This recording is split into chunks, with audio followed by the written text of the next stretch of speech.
پوری دنیا جانتی ہے کہ دوحہ معاہدے سے لے کر امریکی انخلا تک، کابل میں طالبان کی پیش قدمی تک، افغان عمل میں پاکستان نے کلیدی کردار ادا کیا تھا، بلکہ مرکزی کردار تھا۔ پاکستان کو بھی گمان تھا کہ افغانستان میں طالبان کی حکومت آنے کے بعد اس کی مغربی سرحدیں محفوظ ہو جائیں گی اور کابل سے بھارتی رو اور اس کے دوسرے کارندوں کی پشت پناہی بند ہو جائے گی۔ ہمیں توقع تھی کہ ٹی ٹی پی، داعش اور ان جیسی دوسری کالعدم تنظیموں کی پاکستان مخالف سرگرمیاں افغان سرزمین سے آپریٹ نہیں ہوں گی، بلکہ افغان طالبان کی جانب سے دہشت گردوں کے خلاف ایکشن لیا جائے گا، لیکن ایسا نہیں ہوا، بلکہ ملک میں بدترین دہشت گردی کی لہر کا آغاز ہو گیا۔ خیبر پختونخوا اور بلوچستان میں ایک بار پھر دہشت گردوں کے نشانے پر آ گئے۔ آج نگران وزیر اعظم انوار الحق کاکڑ نے ایک حقائق نامہ اس سلسلے میں بہت امپورٹنٹ ڈیٹیلز پوری دنیا کے ساتھ شیئر کی۔ ان کا کہنا تھا کہ پاکستان کی افغانستان کے خلاف کڑی چارج شیٹ میں انہوں نے واضح طور پہ کہا کہ افغانستان میں طالبان کی عبوری حکومت کے قیام کے بعد پاکستان میں دہشت گردی کے واقعات میں 60% اضافہ ہوا ہے اور خود کش حملوں میں تو 500% اضافہ ہو چکا ہے افغانستان میں طالبان کی حکومت قائم ہونے کے بعد۔ تشویشناک بات یہ ہے کہ کالعدم ٹی ٹی پی اور اس کے دھڑوں نے پاکستان میں حملوں کی ذمہ داریاں قبول کی اور افغان طالبان خاموش رہے۔ بظاہر افغان طالبان کی جانب سے کالعدم ٹی ٹی پی کو پاکستان میں حملوں سے باز رکھنے کی کوئی کوشش نظر نہیں آئی ہے۔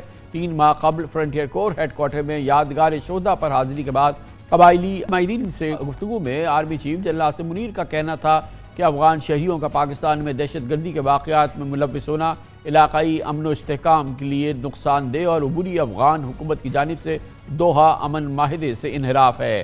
آرمی چیف کا کہنا تھا کہ پاکستان کو کالعدم تنظیموں کے لیے افغان سرزمین دستیاب اور اس کی پناہ گاہیں اور ان پر جو تمام اس قسم کی سیف ہیونز ہیں، پاکستان کو اس پر شدید تحفظات ہیں۔ اس سال فروری میں سابق وزیر دفاع خواجہ آصف اور D G I S I lieutenant general Nadeem Anjum نے دورہ کابل میں واضح عندیہ دیا تھا کہ افغان حکومت ٹی ٹی پی یا پاکستان میں سے کسی ایک کا انتخاب کر لے، دونوں کا کام ایک ساتھ نہیں ہو سکتا۔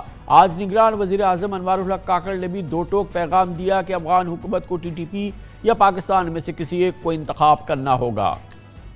آج ہی نگران وزیر اعظم انوار الحق کاکڑ نے یہ بھی واضح کیا کہ دہشت گردی اور مجرمانہ سرگرمیوں میں ملوث افراد کی اکثریت کا تعلق غیر قانونی تارکین وطن سے ہے، لیکن اس کے باوجود حکومت پاکستان نے غیر قانونی مقیم افغان باشندوں کی رضاکارانہ واپسی میں سہولتیں فراہم کی ہیں۔ ان کا کہنا تھا کہ افغان باشندوں کی بے دخلی کے حوالے سے چند افغان رہنماؤں کے غیر ذمہ دارانہ بیانات اور دھمکیاں آمیز بیانات افسوسناک ہیں۔ یقیناً پاکستان نے 40 سال سے زائد عرصے تک افغان پناہ گزینوں کی فراخ دلی سے میزبانی کی۔ مشکل وقت میں افغان طالبان کی سیاسی اور اخلاقی مدد میں بھی کوئی کسر نہیں چھوڑی، مگر انتہائی تشویش اور بدقسمتی کی بات ہے کہ طالبان کے افغانستان سے پاکستان میں دہشت گردی کی کارروائیوں میں کمی کے بجائے مسلسل اضافہ ہوا ہے۔ ریجن کے حوالے سے، خطے کے حوالے سے یہ بہت امپورٹنٹ ڈیولپمنٹ ہے، بہت ہی حساس ڈیولپمنٹ ہے، اور یقیناً اس سے خطے میں امن کے حوالے سے جو حالات ہیں جو ہے وہ ان پہ اثر پڑتا ہے۔ اس موضوع پہ بات کرتے ہیں، ہمارے ساتھ موجود ہیں ممتاز سینئر صحافی، فائنینشیل ٹائمز کے پاکستان میں کورسپونڈنٹ ہیں فرحان بخاری صاحب۔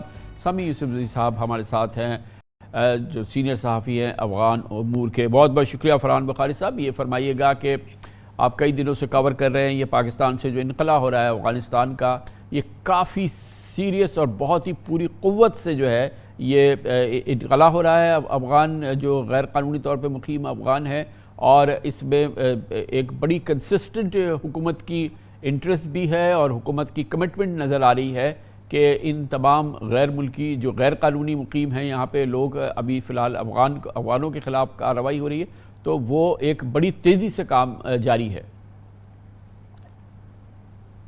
جی بہت شکریہ کامران صاحب۔ آج بھی آپ نے جیسے کہ سنا وزیر اعظم کاکڑ صاحب نے یہ ایک دفعہ پھر یہ عندیہ دیا ہے کہ حکومت پاکستان اس موقف سے پیچھے نہیں ہٹے گی اور افغان غیر قانونی شہریوں کا جو پاکستان میں جو موجود ہیں ان کا انخلا جاری رہے گا۔ تو حکومت تو اس پہ نہ صرف یہ کہ ثابت قدم نظر آتی ہے بلکہ معاشرے میں بھی بڑی حد تک حکومت کا جو موقف ہے اس کی لوگ حمایت کرتے ہیں۔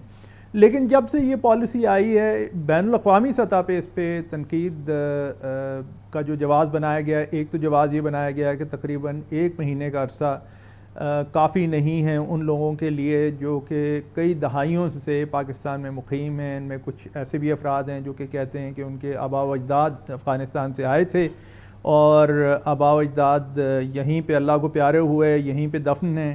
بچوں کو آگے یہ بھی نہیں پتہ کہ ماں باپ کی وہاں پہ اگر کوئی ملکیت تھی تو وہ کس حال میں کہاں پہ ہے، انہیں اپنے دیہاتوں کا بھی نہیں پتہ. اس قسم کی باتیں سننے میں مل رہی ہیں ان پناہ گزینوں سے جو کہ طورخم کا بارڈر اب کراس کر کے افغانستان جا رہے ہیں.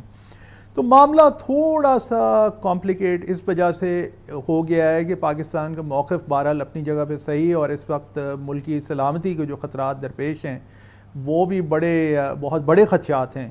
ابھی حال ہی میں ایک جو شہادت ہوئی ہے کرنل حسن حیدر کی، میں ان کی فیملی کو جانتا ہوں ذاتی طور پہ، اور وہاں پہ جو کوہرام کی کیفیت اور جو ایک قیامت صغریٰ خاندان پہ ٹوٹی ہے، یہ وہ مثال ہے جو کہ آپ کو بار بار پاکستان میں دہرائی ہوئی ملتی ہے. کئی سال سے سلسلہ جاری ہے. تو پاکستان کو کچھ نہ کچھ کرنا ضرور ہے، لیکن یہ کہ وہ کس طرح کیا جائے کہ بین الاقوامی سطح پر جو پاکستان پہ تنقید ہے وہ کچھ قابو میں آ سکے، یہ اصل میں بڑا سوال ہے. جی اچھا، سبھی یوسف زئی صاحب یہ بتائیے گا کہ بہرحال اتنی بڑی تعداد میں یہ افغان ہیں جو کہ شہری جو پاکستان میں مقیم ہیں، کوئی 11 لاکھ 12 لاکھ 17 لاکھ تک کی بات ہوتی ہے، اور کسی بھی ملک کا یہ بالکل قانونی لیگل انٹرنیشنل حق ہے کہ غیر قانونی طور پہ مقیم شہریوں کو جو غیر پاکستانی ہیں ان سے کہیں کہ اپنے ملک میں واپس جائیں. اور افغانستان واپس بھیجنے کی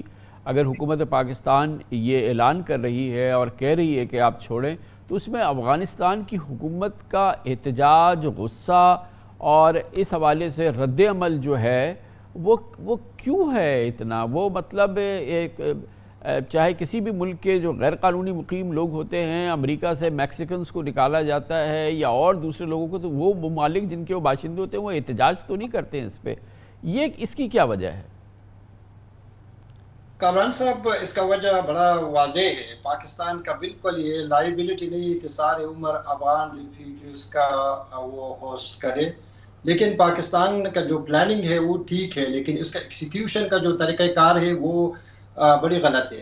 ایک بڑی تعداد لوگوں کو یہاں پر بٹھا کر 45 سال تک ان کو افغانستان کے نام پر یہاں لا کر کہ ہم جہاد کو سپورٹ کر رہے ہیں اور مہاجرین کو سپورٹ کر رہے ہیں، اس کو 1 مہینے میں بھیجنا میرے خیال میں یہ ناممکن ہے. اور یہ طالبان اس لیے پرسنل لیا کہ یہ جو افغان مہاجرین بیچارے پاکستان اور افغان طالبان کے تعلقات کے تناؤ کی زد میں آ گئی ہے. اتنی بڑی خطرناک بھی نہیں ہے یہ افغان مہاجرین. بالکل پاکستان کو ایک حق حاصل ہے کہ ان افغان مہاجرین کو جس طرح عزت سے 45 سالوں کے لیے بٹھا دیا تھا، اگر وہ عزت طریقے سے بھجوا دیتے، 6 مہینے کا 3 مہینے کا ٹائم دیا جاتا، تو افغان مہاجرین بھی ان کو پرسنلی نہیں دیتے اور طالبان. اچھا، اسی سے جڑا ہوا میرا سوال یہ ہے سمیع یوسف زئی صاحب کہ یہ تو آپ کے علم میں ہے کہ یہ لوگ رہ رہے تھے، ابھی کچھ عرصے پہلے تک رہ رہے تھے، اور آپ کو پتہ ہے کہ اچانک پاکستان میں دہشت گردی کے واقعات میں بے پناہ اضافہ ہو گیا ہے. آپ نے دیکھا کہ 500% خودکش حملوں میں اضافہ ہوا ہے، اور درجنوں واقعات ہوئے دہشت گردی کے جس میں براہ راست افغان سٹیزنز انوالو ہیں. تحریک طالبان افغانستان سے آپریٹ کرتی ہے، بلوچ جو یہ سیسیشنسٹ ہیں یہ افغانستان سے آپریٹ کرتے ہیں. اور پاکستان بار بار کہہ رہا ہے کہ صرف اس پر بھی کہ ہم اتنے افغان کو ہوسٹ کر رہے ہیں، ملینز، جس میں ریفیوجیز اسٹیٹس والے بھی ہیں اور یہ انڈاکیومنٹڈ بھی ہیں، اور پھر پاکستان کا جو بھی افغانستان کے ساتھ رشتہ رہا ہے. لیکن افغان طالبان کی حکومت نے تو اس کو بالکل سنا انسنا کر دیا. پاکستان میں آپ نے دیکھا کہ کس طرح کے ٹیررسٹ اٹیک ہوئے ہیں، اور اب جب یہ انقلاب شروع ہوا تو اس کے بعد تو جو ہوا ہے پچھلے 3-4 دن میں آپ نے بھی دیکھا ہے. تو یہ جو رسپانس ہے ابھی اور اس سے پہلے کا افغان حکومت کا، طالبان حکومت کا، وہ بھی تو ایک اس پوری چیز میں آگ میں تیل ڈالنے والی بات ہے. یقیناً افغان طالبان ایک کمزور حکومت ہے، ان کے پاس اتنے وسائل نہیں ہے کہ اتنی سردی میں اتنے بڑے تعداد میں افغان ریفیوجیز کو نکال کر. افغان طالبان کا یہ خیال ہے کہ یہ ہمیں انسلٹ کر رہی ہے، ہمیں ہم پر پریشر ڈال رہی ہے. اسی وجہ سے آج طالبان کا جو رہنما ہے انٹیریئر منسٹر، وہ آج ریفیوجیز کیمپ طورخم آیا. انہوں نے یہی بات کی کہ پاکستان نے آخر وقت میں تھوڑا سا بد اخلاقی کا مظاہرہ کیا، جو ان کے الفاظ تھے. تو میرے خیال میں یہ مسئلہ اسی طرح حل ہو سکتا تھا. میں ایک چیز آپ کو بتا دوں گا کہ طالبان حکومت ایک نارمل حکومت نہیں ہے. طالبان حکومت میں جو بیوروکریسی ہے، جو کنٹرول ہے، وہ کندہار سے ہے. کابل میں جو منسٹر ہے، جو لوگ ہیں، وہ سارے یہ سمجھتے ہیں کہ ٹی ٹی پی ایک مسئلہ ہے، ان کو افغانستان سے نکالنا چاہیے. لیکن مسئلہ یہ ہے کہ کندہار سے حل نہیں ہو رہا ہے. جس طرح گزشتہ 20 سالوں میں پاکستان سے افغان حکومت کے کرزئی صاحب اور اشرف غنی صاحب پاکستان کو کہہ رہے تھے کہ آپ افغان طالبان کے بجائے افغان حکومت کے ساتھ روابط رکھیں، لیکن پھر کوئٹہ شورا، پشاور شورا اور شمالی وزیرستان شورا قائم تھا. اب اسی طرح افغانستان میں بھی کنڑ شورا ہے ٹی ٹی پی کا، پکتیکا کا شورا ہے ٹی ٹی پی کا، اور کابل کا شورا ہے ٹی ٹی پی کا. تو ایک قسم کا جو مقافات عمل کا جو کھیل جاری تھا، جن لوگوں نے 45 سال میں جہادی گروپس پر انویسٹمنٹ کی ہے، بالآخر وہی ان کو ایک سردرد بن رہی ہے. اور